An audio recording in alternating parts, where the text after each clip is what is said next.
Hey, what's up, everybody? This is Lewis Speaks, and today we're going to talk about carefrontation. Carefrontation is derived from the word confrontation. When you have to confront somebody about a behavior that you find to be very problematic in a relationship, it can create so many feelings of fear. You're afraid you're going to lose a relationship, uncomfortability, discomfort. You are uncomfortable with confronting a person about this behavior. Um, it creates a myriad of feelings. And I realize that it's really necessary to confront people about certain behaviors in a relationship because if you don't, it builds resentment. And that's why I believe that, carefrontation is important. And carefrontation implies that you care about the relationship so much that you want to make sure that it stays healthy. And how to make sure that it stays healthy is by airing out the grievances, by making sure that all parties involved understand that certain behaviors are not okay, and if these behaviors continue throughout the course of a relationship, then ultimately it's going to mean the dissolution of that relationship. So, recently I had to confront a friend about tardiness. Every time we met, it was always 15 minutes late, and there was no genuine excuse for the tardiness except a lack of consideration or this desire to be fashionably late. And with me, that's my pet peeve. Personally, if you're late constantly, that to me, it shows disrespect. It shows that you don't respect the person's time. It also shows that you're taking the person for granted. You feel like you can see them anytime. You could just stroll in anytime. And that right there, that right there is where I draw the line. That's my boundary. When a person does that to me, they show me that they don't care about me, and they show me that they don't respect my time. That's when I, for one, confront them. I let them know, and if they don't do anything about it, I let them go. Because I'm to the point now where I'm done talking. From now on, I'm walking. I'm not going to continue to deal with toxic behavior from people who are covert narcissists, people who are passive aggressive. After you tell them what bothers you, they continue to do it because they're still trying to train you to just tolerate it, just take it. And with me, I'm not going to take it. With me, I cut you off just like that. So I had to have a confrontation with the person. I did have a confrontation. The person came out of a bag. And so we stopped speaking. Today we made plans to try and rekindle. And the person was late again. So the night before I prayed on it. I said to my Heavenly Father, Heavenly Father, if this is not the relationship for me, please send me a sign. This is not the friendship for me. Please send me a sign. I will definitely heed it. I will definitely abide by your decision, And this was a sign, because when you know that your friendship is hanging by a thread, it's on its last leg due to certain behaviors, you think you will want to show up. You think you will want to actually be present and try to save the relationship, but not these people. These people out here are just a different kind of, they're just a different kind of human. And I've realized something. I realized that people don't have the social graces that I do. And I realized that they don't have the same respect for human relationships that I do. And it's that lack of respect for human relationships, and it's also that lack of social graces that to me is just intolerable. It's intolerable. I can no longer stomach it because these are basic things that keep relationships healthy and moving along. And it's like having to constantly reprimand somebody and scold them and chastise them for not, it's just, it's exhausting. And then I just had an epiphany. I had an epiphany this morning. I realized that I'm expecting to go deep in shallow waters. I can't I can't go deep in shallow waters. These people are shallow. You can't go deep with these people. You just got to keep it casual and superficial, and that's how it is. If you're looking for deep intimacy, friendship, that's rare. That is rare. If you have that, you better hold on, and you better hold on for dear life, because that is rare.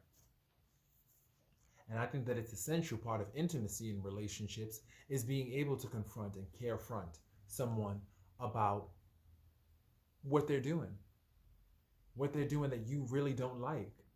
If you can't talk to your friend about something without them dismissing, denying, disregarding your feelings, trying to act as though you're overreacting, trying to act as though you're somehow seeing things wrong, if you can't talk to your friends without being made to feel like you're crazy or wrong, then that person right there, that's a sign that that person's a narcissist. That's one. And two, that means that you really don't have a deep friendship. You have a very casual surface friendship. And that's okay. That's cool. We all can't have deep friendships. That's fine. But you have to just act accordingly. Once you find out that you have that casual friendship with somebody, act accordingly. Because you don't need to keep on dealing with people that are just so socially out of step that they can't understand why being on time, showing up for a friend, why that's so hard to do. So, Carefrontation, once again, requires you to really, really sit down with the friend and really try and let them know that you care about the relationship. You genuinely care about the relationship and you want it to work out. But there are certain things that happen throughout the relationship that could stand in the way of it being long term. And so you want to make sure that you want to clean it out. You want to make sure that it's healthy and that it's functioning. And you're coming from a place of love. Always make sure that you come from a place of love. When you have to carefront someone and you have to approach them about behaviors that you find problematic, it's really important that you come from a place of love and examine what place are you coming from. Are you coming from a place of trying to control them? Are you coming from a place of trying to run a power trip or an ego trip? You have to really assess your motives. Where are you coming from? Me personally, I'm coming from a place of love. I know that certain things are going to create a disturbance, and I want our friendship, I want our relationship to last and withstand the test of time. And it won't do that if we're harboring resentments. I realize that right now I'm harboring resentments because I'm angry at the fact that I have to, for one, reprimand someone who is an adult. That's one. I'm angry at the fact that these people don't feel the same way that I feel, and I'm always feeling alone. I'm always feeling by myself. I'm the one that's doing the bulk of the feeling.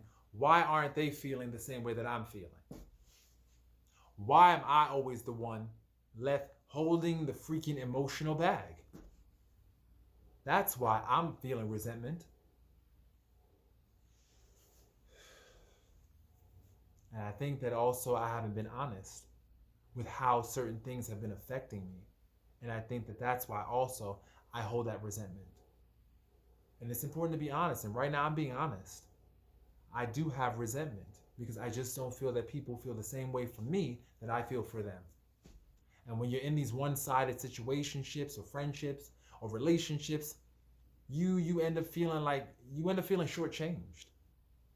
And you just don't understand it, especially when you know that you are a beautiful, talented, good-looking, smart, funny individual. It makes no sense. I could see if I was a jerk, a bastard, basically just treating people any kind of way, but I'm treating people good. But this generation, a lot of times, let me just say this. A lot of times you treat people good, they think it's manipulation because they're so used to being treated bad. They're so used to being raised in households where kindness was used as a manipulation tool to get them to do something.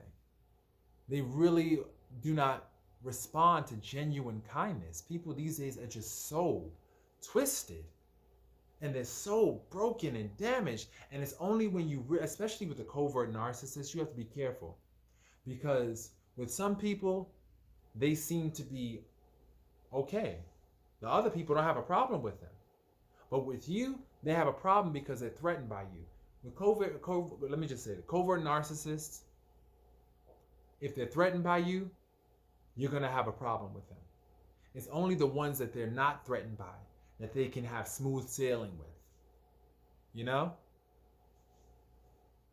But if you are great, if you pose a threat to their identity, or if you identify them as a fake and a phony and you call them out, you got to be destroyed. You got to go. Because you're the one that knows their secret. You ever dealt with somebody that everybody else likes except you? Because you can see something in that person that these other people can't see? Ever had that happen? That's happened to me on many occasions, where the whole world liked this person. And I never liked this person because their energy was off.